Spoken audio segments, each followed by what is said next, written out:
ਕੱਲ੍ਹ ਵੀ ਜਿਹੜਾ ਹਰਜੋਤ ਸਿੰਘ ਜੀ ਆਪਾਂ ਸ਼ੇਅਰ ਕੀਤੀ ਸੀ, ਤੁਸੀਂ ਖਬਰ ਸ਼ੇਅਰ ਕੀਤੀ ਸੀ ਵੀ ਕਿਸ ਤਰੀਕੇ ਦੇ ਨਾਲ ਜਿਹੜੇ ਪਬਲਿਕ ਬ੍ਰੌਡਕਾਸਟਿੰਗ ਸਰਵਿਸ ਪੀਬੀਐਸ, ਐਨਪੀਆਰ ਦੇ ਜਿਹੜੇ ਸਟੇਸ਼ਨਸ ਉਹਨਾਂ ਨੂੰ ਤੇ ਜਿਹੜੀ ਫੋਰਨ ਏਡ ਆ ਤਕਰੀਬਨ ਕੁੱਲ ਰਾਸ਼ੀ $9 ਬਿਲੀਅਨ ਦੀ ਉਹਨਾਂ ਨੇ ਸੈਨੇਟ ਨੇ ਜਿਹੜੀ ਅਪਰੂਵ ਕਰਤੀ ਸੀ। ਕੱਲ੍ਹ ਹਾਊਸ ਨੇ ਵੀ ਇਸ ਨੂੰ ਅਪਰੂਵ ਕਰ ਦਿੱਤਾ। ਪਾਰਟੀ ਲਾਈਨਸ ਦੇ ਉੱਤੇ ਜਿਹੜੀ ਉਹ ਕਹਿੰਦੇ ਵੋਟ ਪਈ ਆ। ਸੈਨੇਟ ਦੇ ਵਿੱਚ 48 ਦੇ ਮੁਕਾਬਲੇ 51 ਵੋਟਾਂ ਦੇ ਨਾਲ ਇਹ ਜਿਹੜੇ ਕੱਟਸ ਆ ਉਸ ਨੂੰ ਅਪਰੂਵਲ ਜਿਹੜਾ ਉਹ ਮਿਲਿਆ। ਤੇ ਦੂਜੇ ਪਾਸੇ ਜਿਹੜਾ ਆ ਉਹ ਕੱਟ ਉਸ ਦੇ ਵਿੱਚ 213 ਦੇ ਮੁਕਾਬਲੇ 216 ਦੇ ਨਾਲ ਹਾਊਸ ਦੇ ਵਿੱਚ ਇਸ ਨੂੰ ਜਿਹੜਾ ਅਪਰੂਵਲ ਕਰ ਦਿੱਤਾ ਗਿਆ। ਤੇ ਕਹਿੰਦੇ ਵੀ ਹੁਣ ਟਰੰਪ ਹੋਣਾ ਦੇ ਕੋਲ ਇਸ ਨੂੰ ਸਾਈਨ ਕਰਨ ਦੇ ਲਈ ਘੱਲ ਦਿੱਤਾ ਜਾਊਗਾ।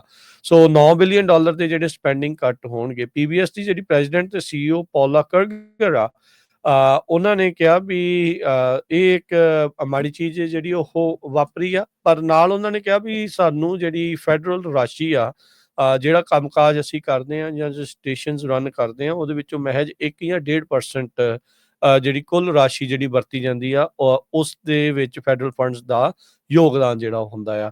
ਕਹਿੰਦੇ ਵੀ ਕਈ ਛੋਟੇ ਸਟੇਸ਼ਨ ਜਿਹੜੇ ਐਨਪੀਆਰ ਦੇ ਨਾਲ ਆ ਉਹ ਜਿਹੜੇ ਉਹ ਬੰਦ ਹੋ ਸਕਦੇ ਆ। ਸੋ ਇਹ ਜਿਹੜੀ ਸਿਚੁਏਸ਼ਨ ਆ ਉਹ ਇਸ ਟਾਈਮ ਸਾਹਮਣੇ ਜਿਹੜੀ ਉਹ ਪਈ ਆ। ਸੋ ਕਹਿੰਦੇ ਵੀ 4 ਦੇ ਵਿੱਚੋਂ 3 ਅਮਰੀਕਨਸ ਉਹ ਕਹਿੰਦੇ ਵੀ ਉਹ ਅਸੀਂ ਰਿਲਾਈ ਕਰਦੇ ਆ ਪਬਲਿਕ ਰੇਡੀਓ ਸਟੇਸ਼ਨਸ ਦੇ ਉੱਤੇ ਅਲਰਟਸ ਦੇ ਲਈ, ਨਿਊਜ਼ ਦੇ ਲਈ ਤੇ ਪਬਲਿਕ ਸੇਫਟੀ ਦੇ ਨਾਲ ਸੰਬੰਧਿਤ ਗੱਲਾਂ ਨੂੰ ਜਿਹੜਾ ਉਹ ਲੈ ਕੇ। ਇਸ ਦੇ ਵਿੱਚ ਕਹਿੰਦੇ ਵੀ ਇਹ ਜਿਹੜੀ ਵੇਸਟਫੁਲ ਸਪੈਂਡਿੰਗ ਸੀਗੀ ਰਿਪਬਲਿਕਨਸ ਦਾ ਤੇ ਰਾਸ਼ਟਰਪਤੀ ਟਰੰਪ ਦਾ ਇਹ ਮੰਨਣਾ ਸੀਗਾ ਵੀ ਇਹ ਜਿਹੜੀ ਪਬਲਿਕ ਬ੍ਰੌਡਕਾਸਟਿੰਗ ਨੂੰ ਮਨੀ ਜਿਹੜੀ ਹੋ ਜਾਂਦੀ ਹੈ ਇਹ ਵੇਸਟਫੁਲ ਫੰਡਿੰਗ ਜਿਹੜੀ ਹੋ ਜਾ ਰਹੀ ਸੀ।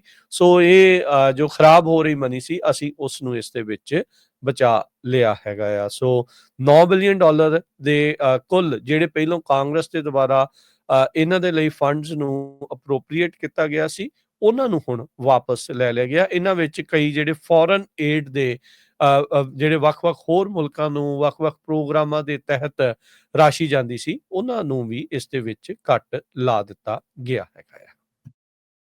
ਸੋ ਇਸ ਫੰਡਿੰਗ ਦੇ ਕਾਰਨ ਐਨਪੀਆਰ ਤੇ ਪੀਬੀਐਸ ਉਹਨਾਂ ਨੇਟਿਵ ਤੇ ਜਿਹੜੇ ਰੂਰਲ ਕਮਿਊਨਿਟੀਜ਼ ਹੈਗੀਆਂ ਆ, ਪੇਂਡੂ ਏਰੀਏ ਹੈਗੇ ਆ, ਛੋਟੇ-ਛੋਟੇ ਟਾਊਨ ਹੈਗੇ ਆ, ਉੱਥੇ ਇਹ ਕੱਟ ਦੇ ਕਾਰਨ ਬਹੁਤ ਕੁਛ ਜਿਹੜੇ ਸਟੇਸ਼ਨ ਆ ਉਹ ਬੰਦ ਹੋ ਜਾਣਗੇ। ਜੀ, ਇਹ ਜਿਹੜਾ ਦੱਸਿਆ ਗਿਆ ਜਿਹੜਾ ਹਰਜੋਤ ਸਿੰਘ ਜੀ ਬੇ ਏਰੀਏ ਦਾ ਬੇਸਡ ਟੀਵੀ ਤੇ ਰੇਡੀਓ ਸਟੇਸ਼ਨ ਜਿਹੜਾ KQED ਆ ਉਹਨਾਂ ਨੇ ਆਲਰੇਡੀ ਇਸ ਹਫਤੇ ਅਨਾਉਂਸ ਕਰਤਾ ਵੀ ਉਹ 15% ਆਪਣੀ ਵਰਕ ਫੋਰਸ ਆ ਉਸ ਨੂੰ ਘੱਟ ਕਰਨ ਜਾ ਰਹੇ ਆ, ਰਿਡਿਊਸ ਜਿਹੜੀ ਆ ਉਹ ਕਰਨਗੇ। KQED ਦੇ ਜਿਹੜੇ ਪ੍ਰੈਜ਼ੀਡੈਂਟ ਮਾਈਕਲ ਇਸਪ ਆ ਉਹਨਾਂ ਨੇ ਕਿਹਾ ਵੀ ਜਿਹੜੀ ਵੋਟ ਹੋਈ ਆ ਐਲੀਮੀਨੇਟ ਕਰਨਾ congressionally approved federal fund public media ਦੇ ਲਈ ਤੇ ਉਹ ਬਹੁਤ ਇੱਕ ਮੰਦਭਾਗੀ ਜਿਹੜੀ ਗੱਲ ਆ ਉਹ ਵਾਪਰੀ ਹੈਗੀ ਆ।